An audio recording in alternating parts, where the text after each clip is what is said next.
You once you begin your broadcast. The broadcast is now starting. All attendees are in listen-only mode. Good afternoon, Sarah and Peter.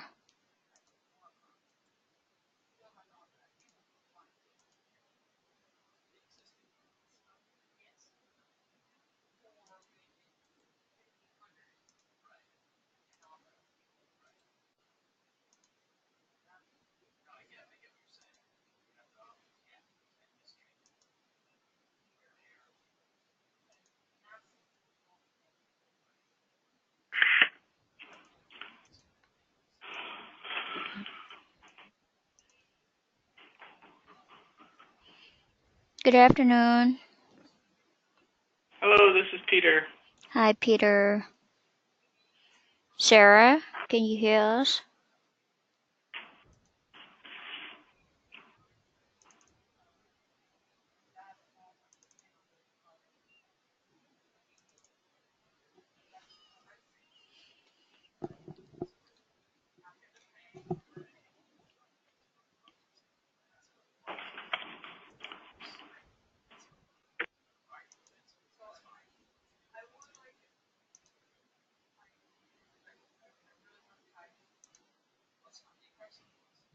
Sarah?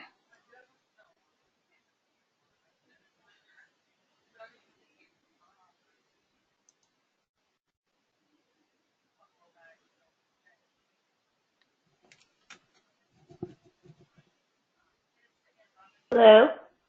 Hi, Sarah. Hey, Mike. Yay. You guys see How are you? my screen? Good. No, not yeah, really. Oh no. Yeah. Yeah, I can see your screen.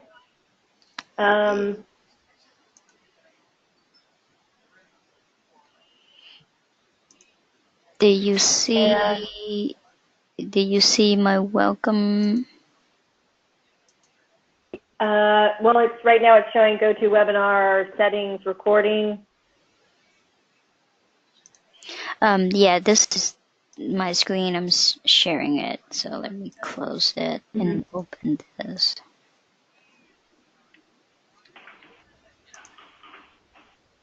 And this is the slides you sent it to me this morning.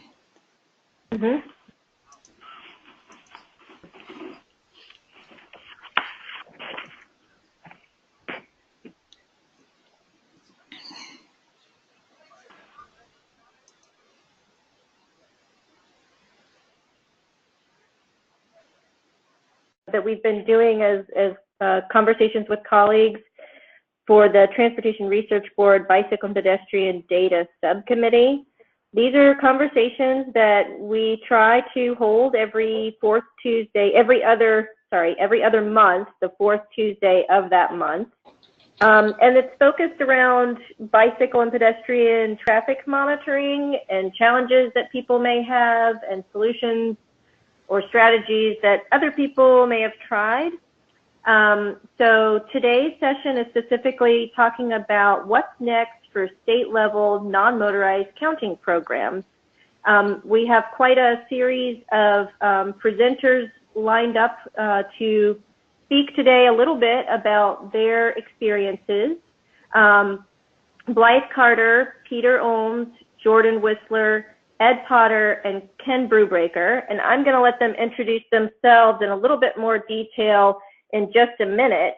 But I did want to also explain that the way that these conversations with colleagues sessions work is we really encourage the attendees to participate actively. And so please feel free to ask questions or even share your own experiences. There's a few different ways that you can do that. If you have a microphone or if you called in via phone and you can actually verbally communicate your question, we would appreciate, all you have to do is raise your hand and then we can unmute your speaker and you can ask your question. If you don't have a way to verbally communicate, then there is a question pod, and feel free to just type in your question there. We'll be trying to monitor the attendees list for hands that might be raised. So feel free to raise your hand as participants, or sorry, as panelists are giving their presentation if you have a specific question or comment that you'd like to make along the way. And then we'll also be looking at the question pod for anybody who might have a question that we can throw out there for everybody to think about or talk about as we go through and maybe in between the different panelists. So when you do type into the question pod, we appreciate if you could also indicate your affiliation as well as your question. When you signed into the webinar, that should have given us your name. But if you are speaking to us, we would also appreciate having that information, who is asking the question, what your affiliation is, and then what your question or comment is. And we will be recording this session, so if for some reason you've got a colleague or somebody else that you think might be interested in this that's not able to join us today, please feel free to share that archived session that we'll be putting on our website after we're done here today. Nathan Hicks is actually unfortunately unable to join us. So I, along with Greg Lindsay, will be pinch hitting to help facilitate this session. And feel free, again, if you have any questions, to just raise your hand or type them into the question pod. And with that, I am going to turn it over to Blythe Carter. I will also say, if you do have any technical problems along the way, please do feel free to put that into the chat pod. Mai Lee from TRB is going to be assisting us with any of the technical side of things. All right, Blythe, take it away. All right, so hi, everyone. My name is Blythe Carter, and I'm part of the research staff for the Bicycle and Pedestrian program at ITRI, which is the Institute for Transportation Research and Education at North Carolina State University. Also, in my free time, I'm a graduate student in the Master of Science department, a part-time graduate student as well, studying civil engineering. So you can go on to the next slide. And so today I will be talking about the project that I mainly work on with ITRI, which is the North Carolina Non-Motorized Volume Data Program, which is our bicycle and pedestrian counting statewide program that ITRI is contracted by NCDOT to implement and manage. So first I want to acknowledge the team that's working on this project, which includes myself, Sarah Searcy, who's actually carrying on the work of the webinar moderator, Sarah O'Brien. Sarah Searcy is the new principal investigator and also the new program manager for ITRI's Bike Pedestrian program. We also recently hired Craig Baird, who has been serving as a field technician, because we realized that installing and maintaining and coordinating with local agencies to keep our system of 71 counters installed across the entire state was a full-time job. So he's been doing a really great job with installing and maintaining those systems. So next slide. And I also want to acknowledge the support team at ITRI, which includes Chris Vaughn, who's been helping with fieldwork, Shannon Warcall, who managed the program during a leadership transition, and Bezada Dashi, who's been assisting with quality assurance optimization and some application development. So you can go to the next slide. So the primary purpose of establishing the non-motorized volume program in the first place was to establish a common, consistent, and quantifiably measured bicycle and pedestrian volumes. NCDOT wanted this implemented so they could make reliable estimates on any facility they wanted, know that they were comparing apples to apples, and that would inform our state's very quantitative project prioritization and funding process.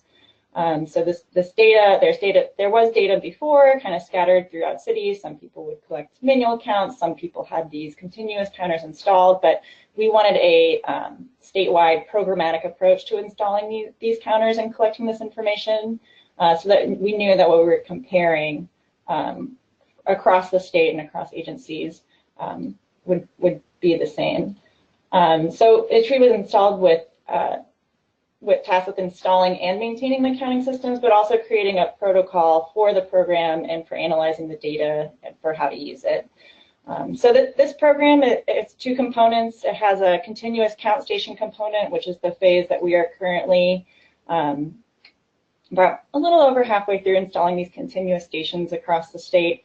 And these provide temporal coverage determining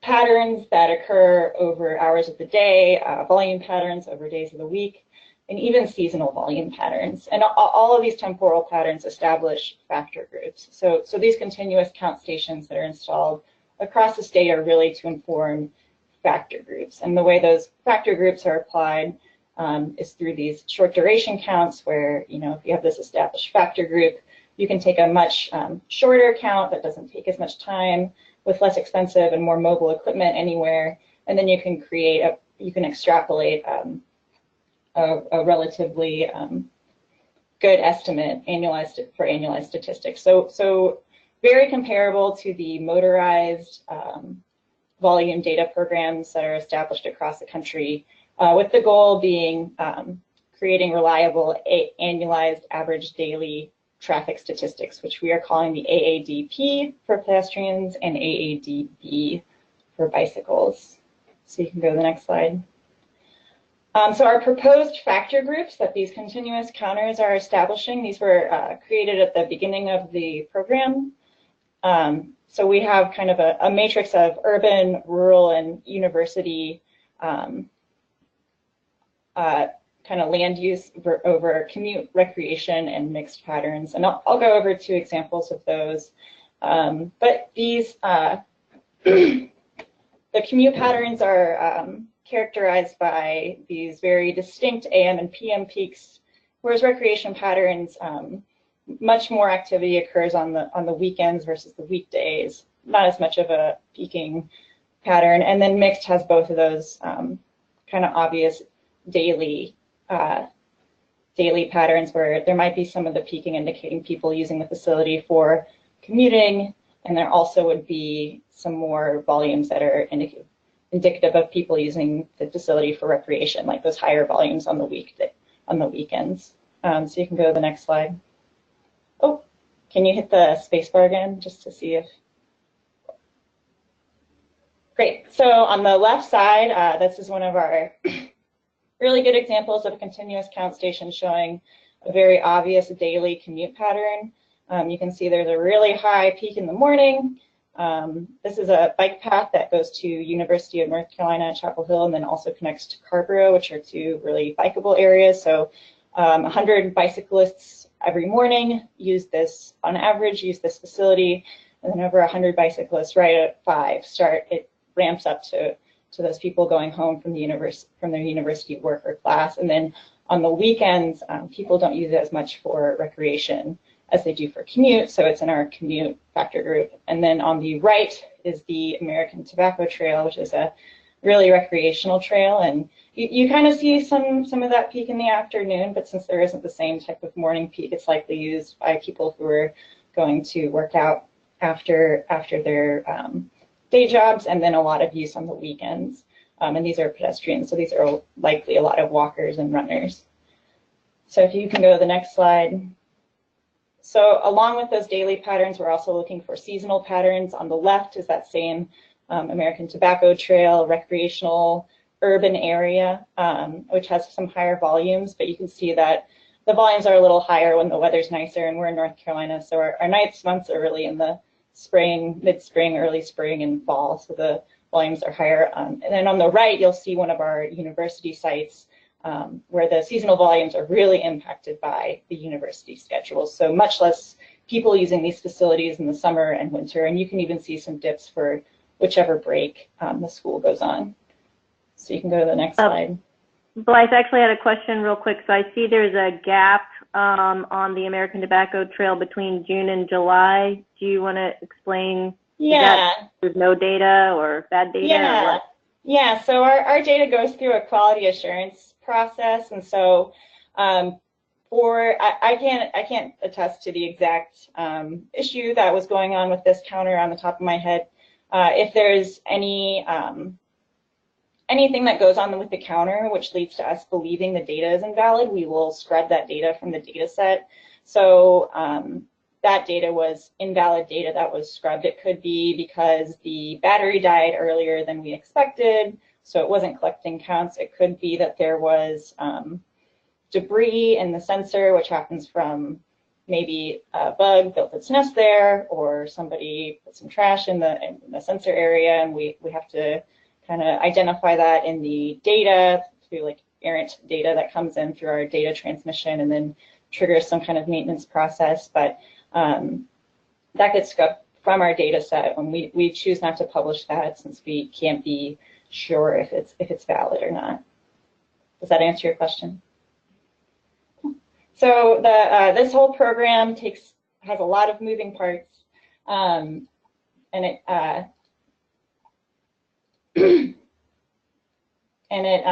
requires careful coordination with our state DOT, even within our ITRI team, assigning roles for all these different parts that go into installing and maintaining these counters and publishing this data. It includes a lot of coordination with our vendors.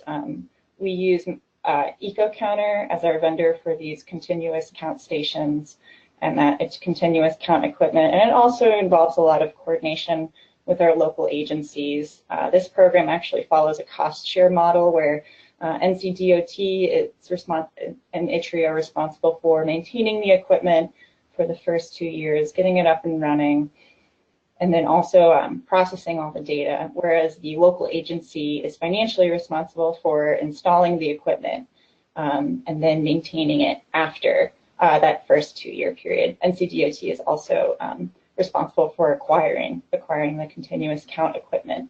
And then coordination with local agencies, coordination with everyone to make sure the equipment works, and then also a huge effort to clean this data, quality assure this data, correct this data. We validate all of our sites, comparing our equipment collected versus to a video comparison. So validating all these sites is a huge effort.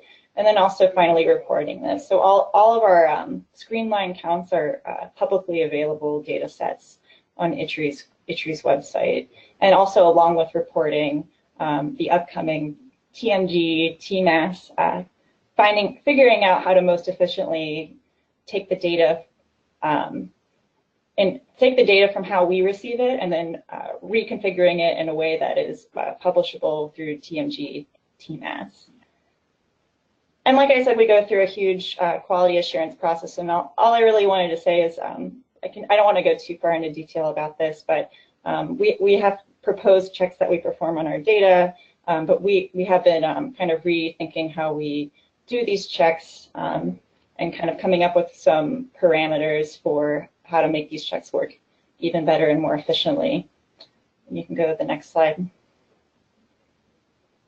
So what's next for North Carolina's non-motorized volume data program is getting all of our data ready to submit to TMAS, reevaluating our QA/QC process so that it runs more efficiently, and we have reasonable parameters to subject our data to. You know, it shouldn't be greater that if you're receiving data that's recording more people than the facility can even house. You know, is that you should reasonably say, you know, this isn't good data, and more along parameters like that. Reevaluating our correction factor calculation. I can go more into detail about that, but we're running into some rounding errors with how we've established our correction factor, and we mostly want to determine if those are significant. We want to statistically test the proposed factor groups and determine if we need more factor groups and if these are the right factor groups for our selection of continuous counters, and also asking local agencies their feelings about the program and their experiences, establishing that short duration arm of the program, expanding the continuous count program to more regions. We still need to cover coastal North Carolina communities and also the mountain North Carolina communities, but our Piedmont phase of this program is coming to a close with the installation of a lot of counters in the Raleigh-Durham area. And then finally, just a thought is that Bird dropped a lot of scooters in the middle of Raleigh a month ago. So we just kind of have to start thinking about how these motorized scooters will influence our program and our counts. So thank you. Okay, thank you, Blythe. Does anybody have any questions for Blythe? I'm actually wondering for the kind of the next steps that you just talked about, particularly with the scooters, e-scooters. Have you had any thoughts on how you will define those, or is it just going to be based on the facilities that they're on? If they're on a sidewalk, then you'll count them as a pedestrian, or if they're in the road or on the bike lane, they get counted as a bicyclist, or are you trying to actually differentiate what is a scooter? So it's more so just NCDOT defines the motorized scooters as being a moped, which I think is pretty interesting. And so we're just kind of thinking about how NCDOT wants to establish the scooters, also using our validation video to determine how much they're influencing our counts, and also just exactly what you're talking about, like how often are motorized scooters using bike in an area that's meant for bikes? How often are they in an area that's meant for pedestrians? Because it is a non-motorized program, and they're technically a motorized vehicle that acts a lot like a bicycle. So it's more so just kind of bringing that question to mind and thinking about how are we going to brand our data, and what kind of notes are we going to include to say how many of these potential counts could potentially be scooters. Okay, cool. So we did have a question from Cassidy. Cassidy, I'm going to try to unmute you. Are you able to speak? Cassidy, are you there? Okay, it could be that her microphone isn't working. Oh, okay. Hello? Go ahead. Nope. Okay. So I'll just read out her question. Her question was about, actually there's two questions here. Hold on, let me go back out. So her question is, how many sites are used to calculate each factor group? So we have, so I'm processing in my mind site versus station. So some of our sites are composed of 2 stations because we want a screen line count. So there's one, so it's a set of sensors on each side of the road.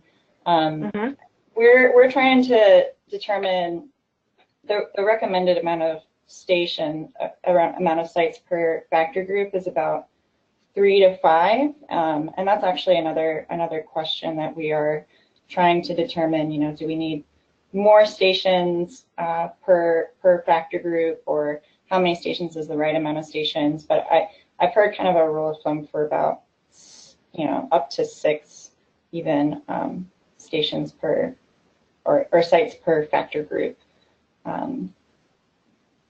So about 5. Anybody else that is in the group here have any thoughts on that question as well?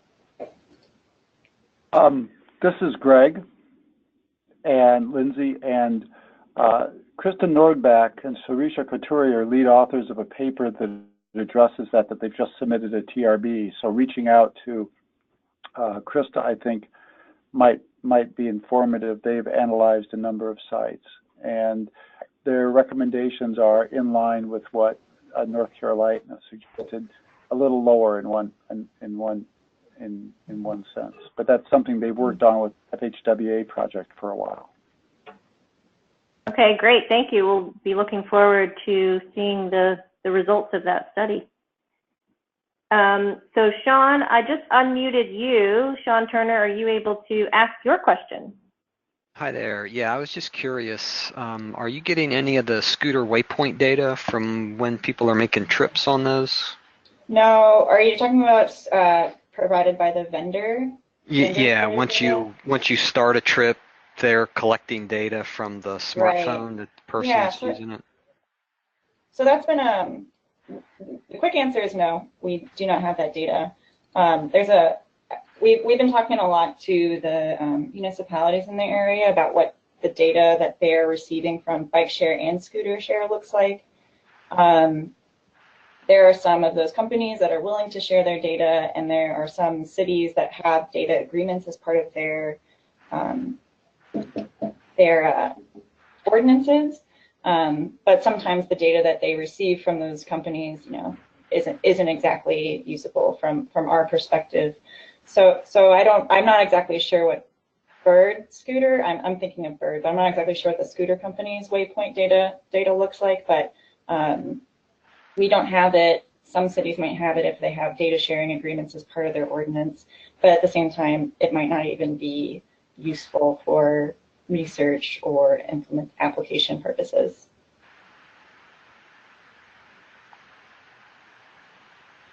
Okay, thank you. Any other questions for Blythe? Okay, let's move on then, and I will advance the slides. Next up, we've got Peter. Sarah, I'm going to ask that you actually go to slide 39 because Ed has to leave, and I want to be sure we hear from him about Michigan. Can you just... Okay, wonderful. Okay, skipping around here. So, Ed, I think your slides should be here now. Okay, great. Thank you very much. Yeah, I'm Ed Potter with the Michigan DOT. Currently, I'm a transportation planner in the data collection unit.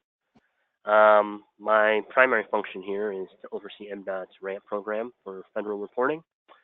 And currently, I've also taken on some project manager of some non-motorized projects, which I'll be touching on right now. They're kind of out of order. Okay, so currently at Michigan, we do not have any type of non-motorized program. But back in 2016,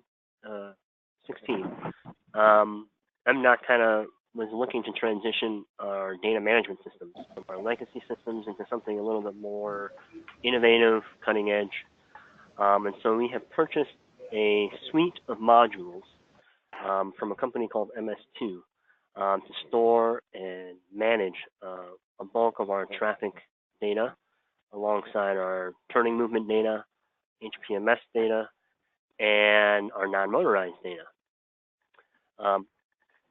So we purchased these suites with the intention of slowly integrating and creating these programs kind of from the ground up, specifically the non-motorized program.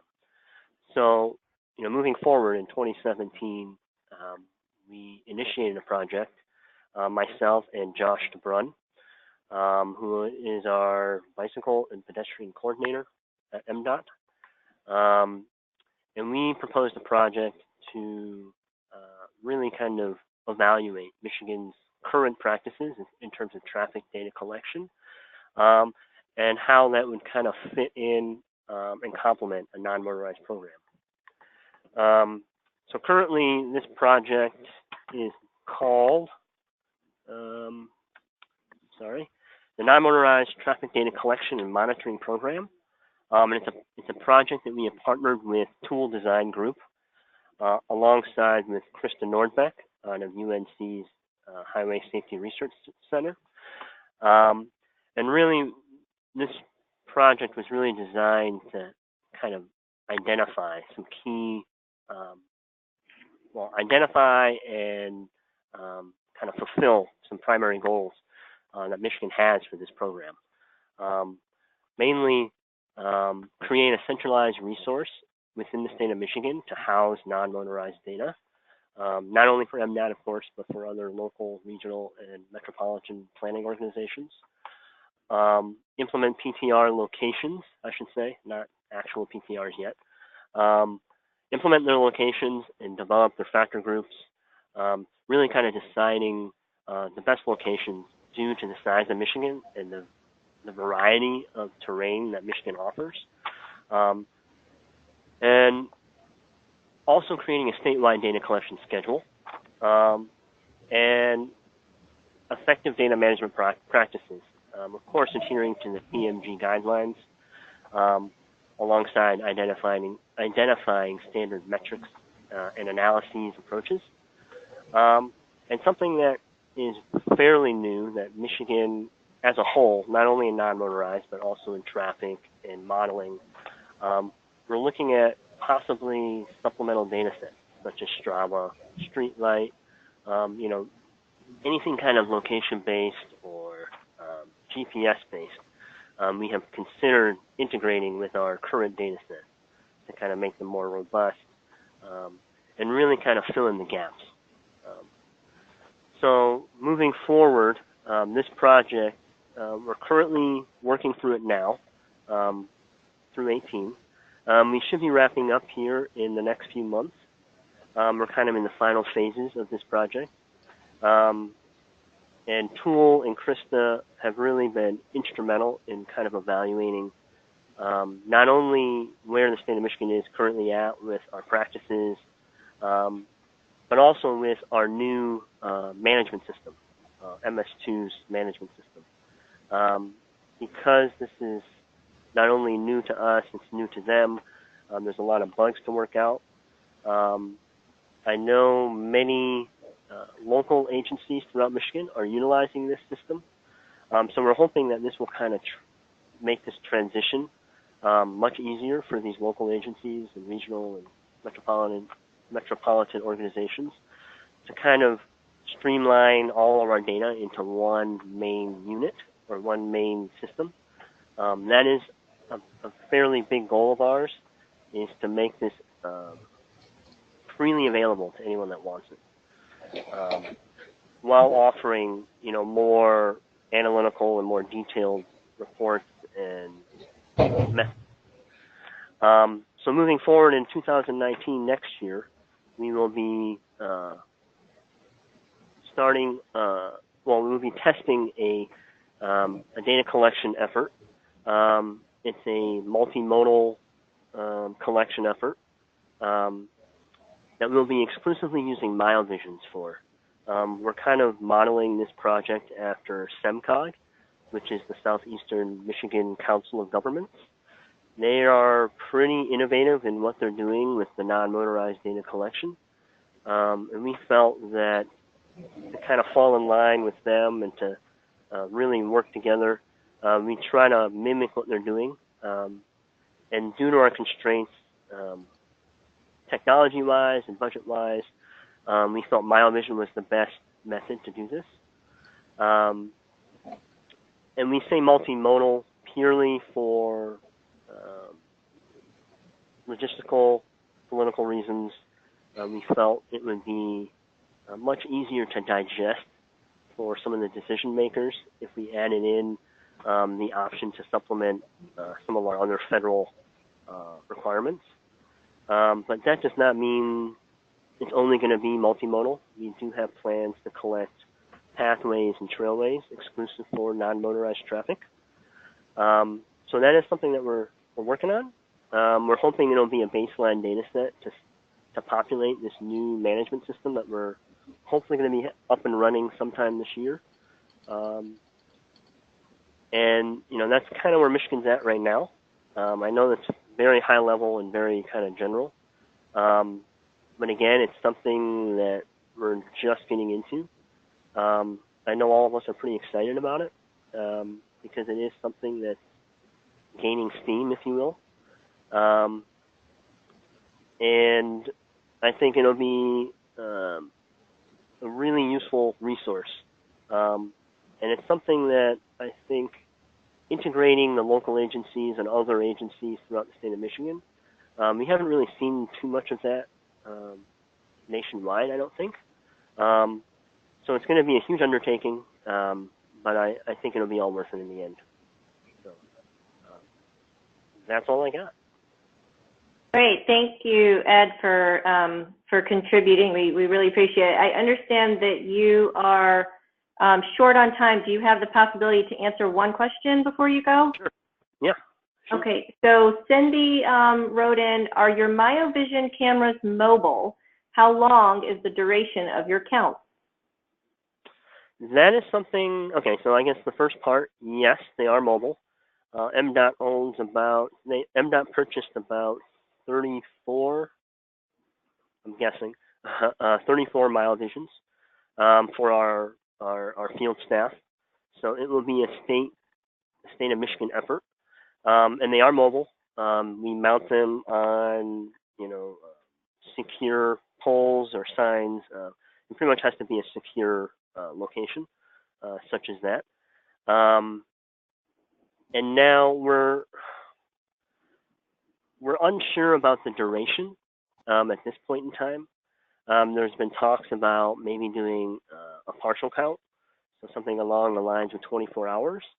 But we have discussed a short count, so extending that to a 48-hour true short count duration, purely for the traffic side of that, in order to aggregate that into our federal reporting requirements.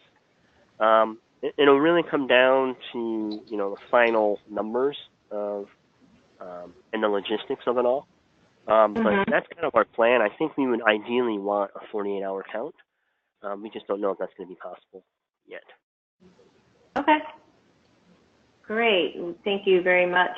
I'm going to go ahead and jump back to Peter's presentation. But if anybody else does have a question about any of the information that Ed has provided, please feel free to enter it into the question pod, and we will try to get that information to Ed to follow up with us after the fact and get those questions answered. But I want to honor the fact that he needs to leave and get back to Peter's presentation so we don't run out of time ourselves. So thank you, Ed. Okay, Peter, you are up. All right, thanks. I'm a research scientist here at the Virginia Transportation Research Council, which is our research division inside the Virginia DOT. And I'm just going to tell you briefly about where we are, which is kind of similar to where Ed was talking about with Michigan. You can go on to the next slide and then the one after that also. We started this study in 2016 and published it just a couple weeks ago. You can find it at vtrc.virginiadot.org. And it's like a lot of studies, you look at the literature and you see what else is out there. And we also surveyed Virginia localities to see what they had already done in the area of non-motorized counting. Go on to the next one. We found several states that had programs, guidelines, research, or plans underway, and we focused in on 3 of those. We also heard that there were some states that had efforts underway, but we didn't find specific documents on those. So those are noted in a different color on here, but we really looked at Colorado, Minnesota, and North Carolina. And we zeroed in, you can click twice, on 2 elements of contrasting programs in those states. Minnesota, we sort of zeroed in on the fact that they were loaning short duration count equipment to localities, and North Carolina was, as Blythe mentioned, installing permanent counters that localities would then own after 2 years. So next slide. We talked to our localities through this survey, and one of the things we asked was how attractive are those 2 options, those 2 sort of models of a statewide count program. And these are our VDOT districts, and just how our survey respondents told us that they would be interested in these 2 types of programs. Our Northern Virginia district seemed to have some interest in the Minnesota DOT model of portable counters being loaned to localities, and our Salem district, which is the Roanoke area, had interest in both, but was comparatively more interested in the North Carolina model. So as you go to the next slide, I showed that, so this is basically the respondents to the survey, those who did have some level of counting and those who did not. But then if you advance to the next one, you can see the ones that expressed some interest in counting were all over the state in various geographic areas. And interest meant they'd either done some non-motorized counts, they had talked about doing it either at a staff level or with elected officials, or they sent us places where they would like to have counts if they had the chance to get them. So we saw that there was some interest for this across the state. And on my last slide is just what we are doing now and next. We're starting up a pilot program, kind of implementing the research recommendations, looking in those two VDOT districts at the two different models that we could move forward with, along with having some additional count equipment to loan internally to our VDOT staff to look at training and outreach opportunities. And as it sounds like Michigan did first, looking at a data storage mechanism where we could ultimately integrate this kind of data with what's been done for a long time on the motorized side. So that's what Virginia's been up to. Okay, thanks, Peter, for that quick update. I actually had a question, so I'll start that off. So I thought that was interesting that you polled your state, your local agencies to find out what type of assistance they'd be most interested in. I'm not actually that surprised that they would be more interested in the loaner program with portable counters. But I'm curious if Virginia decides to, have that be the primary way that the state supports like PED counts, how do you plan to extrapolate those short duration counts to annual average traffic volumes? Or would the state be also putting in permanent counters? Yeah, I think eventually, as North Carolina has found, you kind of need to have both to have a robust program. You need the long-term ones to get your temporal variability, and you need the short-duration ones to get more sites across the state. I think what we're hoping to see with our pilot program is that by loaning counters to more localities in Northern Virginia for short-duration counts, we're hoping to build on what some of the localities already have in place up there. Arlington County is part of Northern Virginia, and they're one of the national leaders and have like 30-some permanent count sites already. So by having that in place, we're hoping to kind of build on that that's already in that area. Okay, that makes sense. Any other questions for Peter?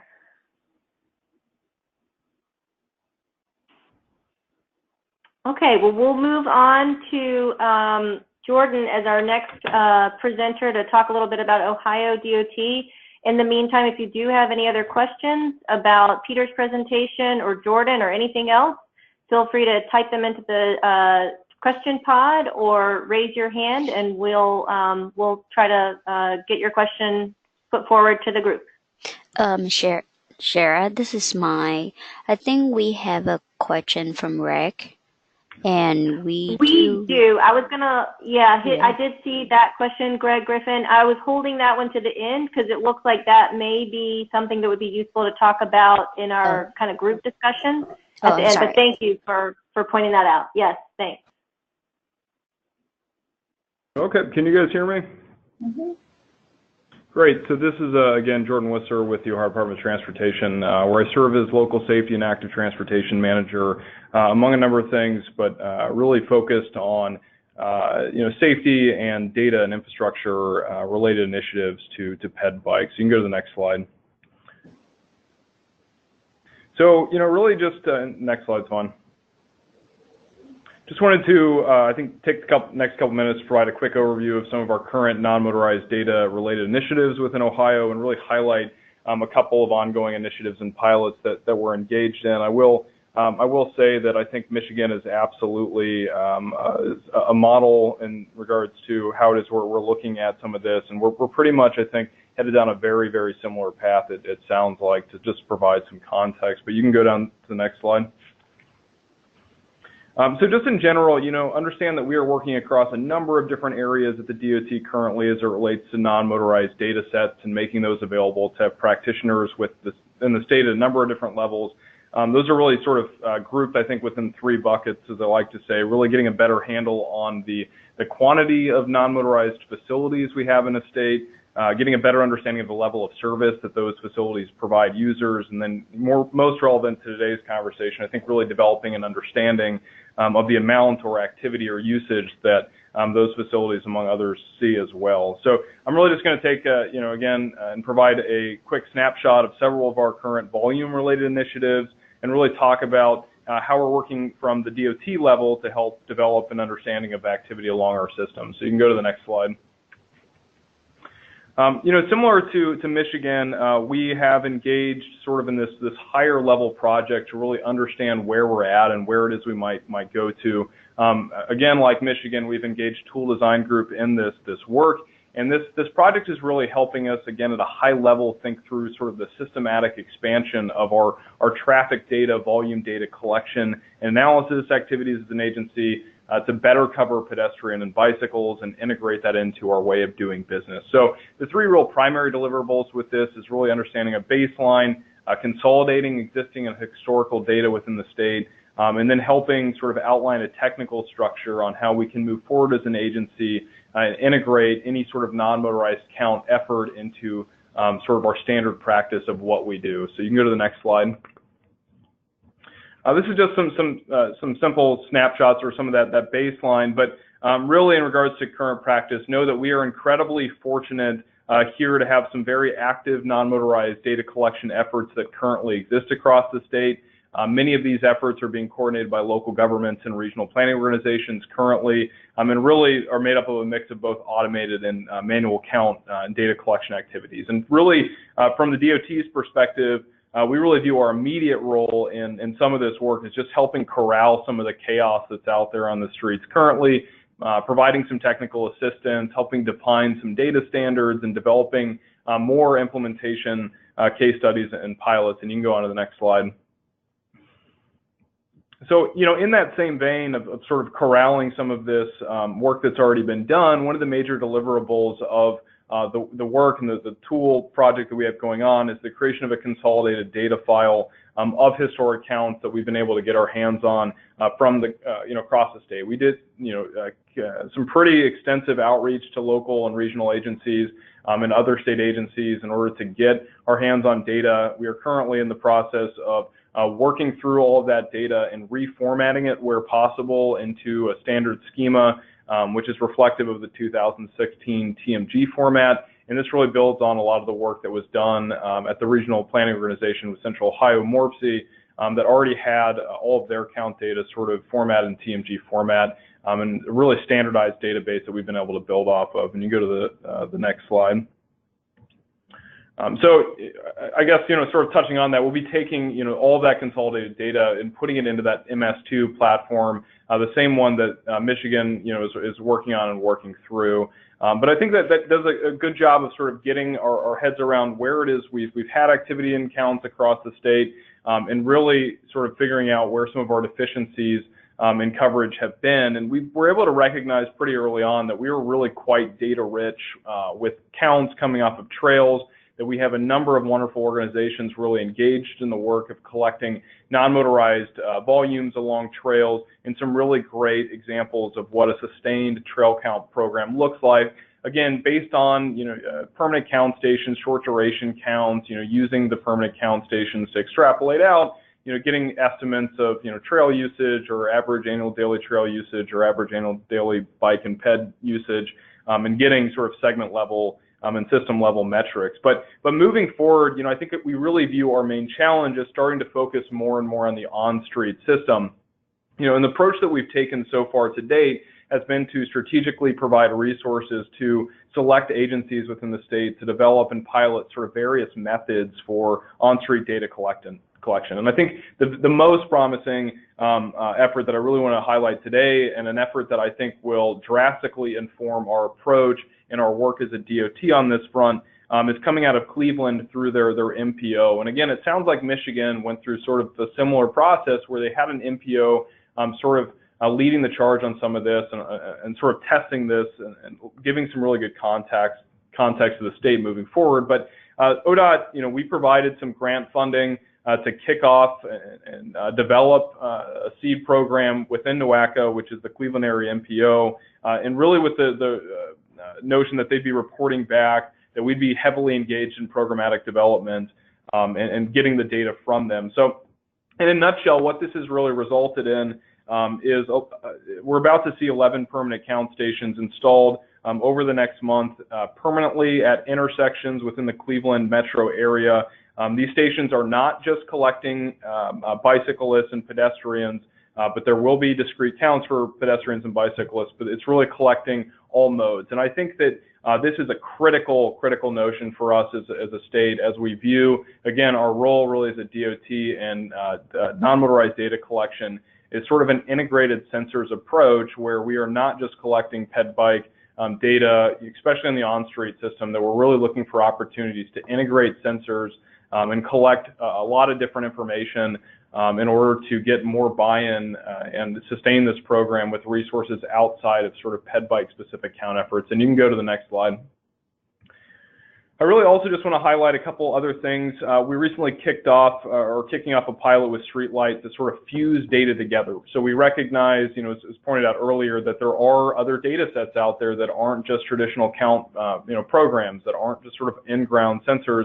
And we think, one of the things that we want to spend some time with and thinking about is how we can pull some of this information together and fuse various data sets. So we're working with Streetlight currently on a pilot to do specific things and to actually replicate data that we have on some trail systems within Central Ohio, so to produce segment level volume estimates by mode and overall system level performance in order to sort of see how our traditional count programs sort of stack up to some of this data fusion work coming from cellular data and probe data. So we have several data sets that we're inputting into this pilot. We have the consolidated counts that I had talked about earlier that again are in TMG format. We have Ohio's most recent household travel survey, which included a really sizable data set of GPS trace data coming off of pedestrians and bicyclists, Strava Metro data, and we are working diligently and like other states have yet to get our hands on it.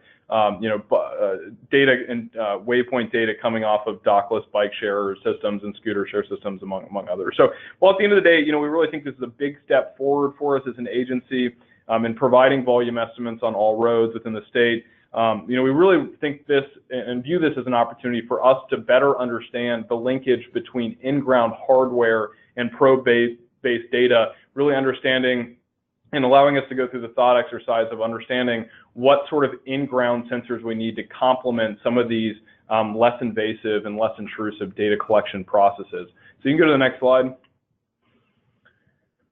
So really just wrapping up real quick, in summary, where is the Ohio Department of Transportation going? Most immediately, we're going to be consolidating that data, getting it into TMG format, populating our internal count database here as a state and ensuring that gets off the TMAS. Within a year, as part of the project with Tool, we will be and have developed formal guidance on data collection practices and roles, both the local and regional and state level, along with associated education and outreach materials. And then I think most importantly, over the next 2 years, we are going to continue to pilot and test, we like to call an integrated sensors approach to on-street data collection on both the state-maintained and local maintained systems, specifically documenting our investments up in Cleveland and guiding our investments in Cleveland, and then working internally here at the DOT to implement a similar count pilot on the state-maintained system as well. So that's really all I have here today. I welcome any questions. I know we're getting close on time, but appreciate the opportunity to share. Okay, thank you so much, Jordan. In the manner of time that we have left, I'm going to hold any questions for Jordan because I want to make sure we have time to honor Ken providing his presentation and information. So Ken, let's move on to you. If anybody does have any questions for Jordan, please do write them in the question pod. And again, we'll follow up if we have time at the very end of this session, or we will follow up when we archive the webinar. Okay, can you all hear me all right? Yes. Yes. Okay, well, thank you for having me today. My name is Ken Brubaker. I'm with the Colorado Department of Transportation. I'm an engineer in our multimodal planning branch in our bicycle byways, bicycle, pedestrian, and scenic byways section. Really, my role here at CDOT is to provide technical expertise to our staff for all things bike and ped, as well as assist with the development and implementation of our non-motorized monitoring program. Go ahead to the next slide, please. Getting into CDOT's non-motorized counting program a little bit, CDOT's been doing non-motorized monitoring since 2010 was when our first unit was installed. We have essentially 3 types of equipment.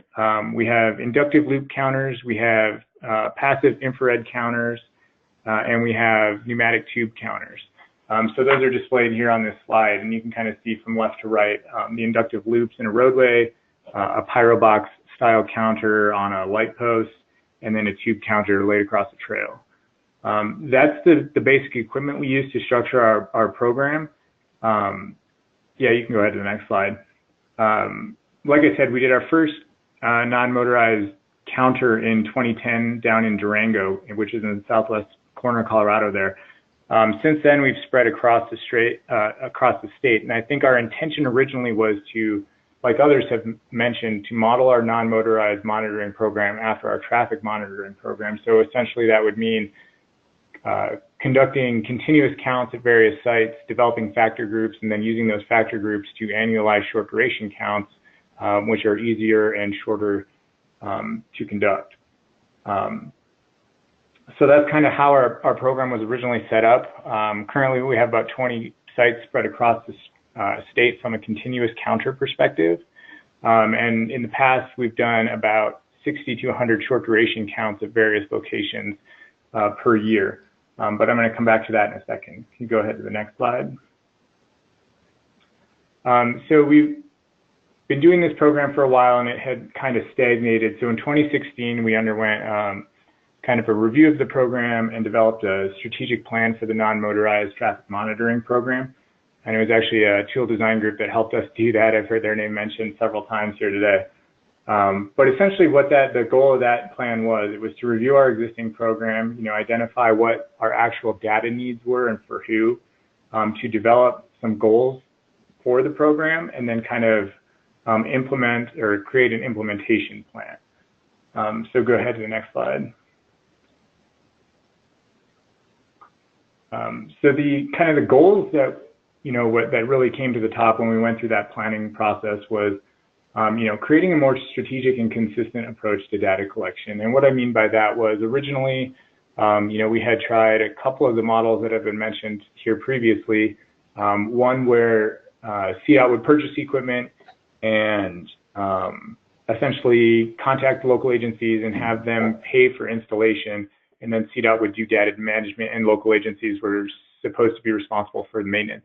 Over time, we kind of ran into some issues with that model. One being that it was sometimes difficult for local agencies to obtain the expertise to maintain the equipment over time. So we found that we were having trouble keeping equipment operational. And then two, the other problem we ran into was often local agencies wanted counters installed on their local system, which is fine, except from a state perspective, that necessarily wasn't helping us determine what was the use on our system. So those are just a couple things to think about if you're thinking about setting up a program. Another big goal that rose to the top was proactively sharing the data that we had collected. Over time, we'd collected a lot of data, but it was housed internally here at CDOT, and the best way for somebody to get access to that was to contact somebody at CDOT and ask for the data. But if you didn't necessarily know CDOT had this data, you wouldn't necessarily contact CDOT to get it. So that was another huge issue we ran into. And then third was we came to this realization that doing 60 to 100 short duration counts a year, we were never really going to get the level of coverage we needed to determine what the level of bicycle use was across the state. If we compare that to our motorized traffic monitoring program, we're doing over 2,500 short duration counts a year. So there was a huge disparity there, and there just wasn't the resources to go out and do a lot of short duration counts. So go ahead to the next slide. So keeping all those things in mind, where we've gone lately, kind of furthering the progress of the program is last year it went live this year, but over the past year, we've been developing a data portal. So it's a non-motorized data portal, and you can link to it just from our regular traffic data portal, so that users can get the data that CDOT collects. And this is very similar, I think, to what I saw from Ohio with the MS2 portal. But you can go in here, you can select your count sites, and you can see some traffic patterns as well as download the actual data set. Go ahead to the next slide. Another one that rose to the top was, in order to kind of alleviate that short duration count program and that coverage concern, what we did was investigate the use of a big data source. So over the past 2 years, CDOT has purchased Strava Metro data, and we've been looking at how we can integrate that data into our count program. So we realized that Strava is, a subset of users. It's not the entire picture out there, but we're trying to determine if it can be used in conjunction with our continuous counter program to get a better idea statewide of what the actual use is on various corridors and as well as on various facility types. Go ahead for the next slide. So this is just kind of the results of some of the preliminary analysis we've done with that Strava data, but you can start to see we've been able to flesh out, okay, what are our most highly used corridors? And then as well as, what percentage of the total cycling population are we capturing with Strava when we compare to our continuous counter sites? And if anybody is interested in any of this, because I'm kind of blowing through it pretty fast here, it's available on our website. If you just Google CDOT's Bike Ped program, and then there's a tab on the left side of the page that talks about our non-motorized countering program. So that's kind of really where CDOT has gone in the last few years with non-motorized monitoring. Go ahead to the next slide. But there's just a couple things I wanted to mention to the group, things that we've learned over time that could be helpful to people who are starting out. One is really determine what kind of data collection you want to do. We chose to focus on continuous counters, or 7-day short duration counts is what we prefer to do. And essentially that's so you can get a really good picture of what's the use on your facility.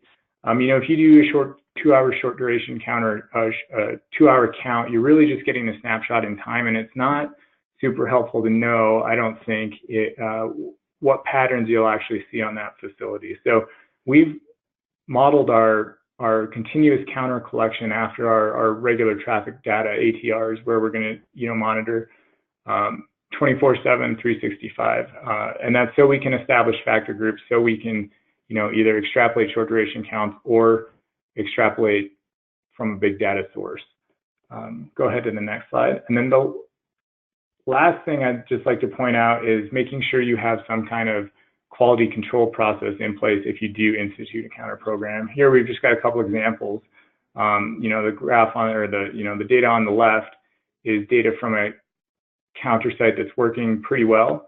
And the data on the right is from a counter site in which no one was paying attention to, and the data coming in, it was coming in, but when you started to do some of the analysis with it, you can kind of see that data is no good. So, I think outlining at the beginning who's going to be maintaining your counters is very important, and having a process to go through some of those quality control processes is very important as well. And so I know we're getting close on time.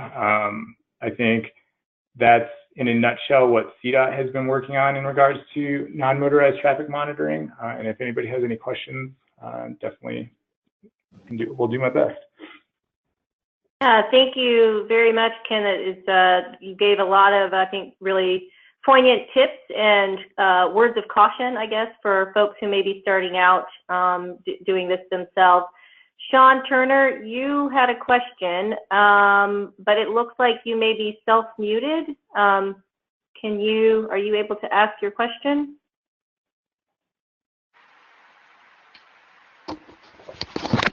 Okay, I think I can hear you, Sean. Yep. Did I accidentally hit raise hand, or I don't recall typing anything in?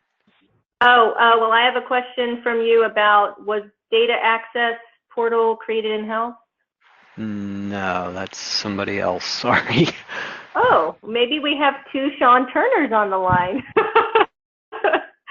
Okay, well, one Sean Turner asked for the CDOT staff, that would be you, Ken, was the data access portal created in-house? What is the format type of your backend database? So it was done through a consultant, but I guess you could say it was in-house. It's a CDOT product, so it's live on our web servers now. And the back end of that is we manage our data through MS2. And then we have a process in which we export that data and it goes into kind of an internal database and then displays on the web portal.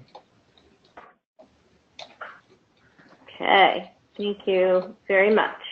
There's some history behind that, like starting over, we kind of got MS2 mid-process in that, but I think there's some tools available now through MS2 that you might be able to just use their products if you wanted to display that data publicly.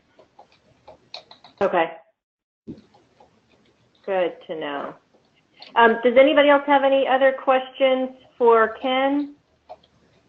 And while people may be raising their hands or typing in the question, I'm going to throw this out to the group. I know we're short on time. So Greg asked a while ago, Greg Griffin with Texas A&M Transportation Institute, is anyone doing manual counts to incorporate scooters and other mid-speed modes? And if so, do you use paper or a counting tool? Counterpoint, a useful app, does not yet incorporate scooters. So anybody with experience in counting basically non-traditional biker ped rideables?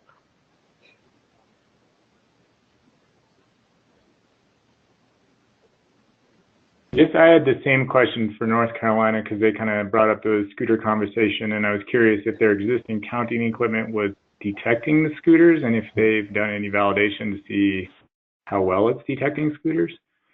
Yeah, so that's a good question. Blythe, are you still on the line? Yeah, I'm still on the line. I can answer that real quick. So we installed our system of counters in the Raleigh area in the last 2 months and are currently installing cameras which collect video, just general video of the site. So we have yet to determine if the scooters trigger the inductive loops, but just my guess is yes, since there's metal in the scooters and the inductive loops are detecting metal. So we don't have paper, but we do have videos during times where we're about to have like a set of 20 videos during times when the scooters are available. And our students watched through that video and put that data in an Excel sheet, and we've been asking them to record, differentiate when they see a scooter versus when they see a bike, just because we want to answer that question. So Blythe, just to clarify, is the vendor, the operator of your count equipment saying that it should be able to differentiate scooters and not count them if they're in a bike lane? We haven't talked to the vendor about scooters yet, okay. But we will. We haven't gotten a scooter to ride over it while we're observing the data exactly as it's coming in, but it's on our list, and I can report back when we find out. Okay, great.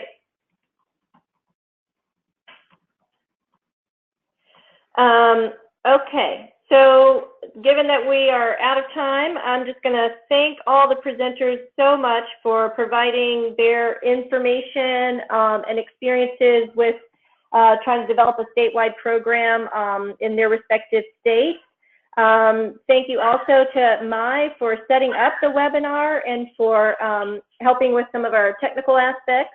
For those of you who want to join us for our next conversation with colleagues, that is currently slated for October 23rd, which is a Tuesday. We have past recordings of our conversations, which you can find on our website, and we will also be sending out that link as a reminder to those of you, so you can find the archive for this session or others. Please feel free to reach out to us if you have any thoughts or questions or ideas for future conversations with colleagues that you would like to talk about with your colleagues. Thank you very much.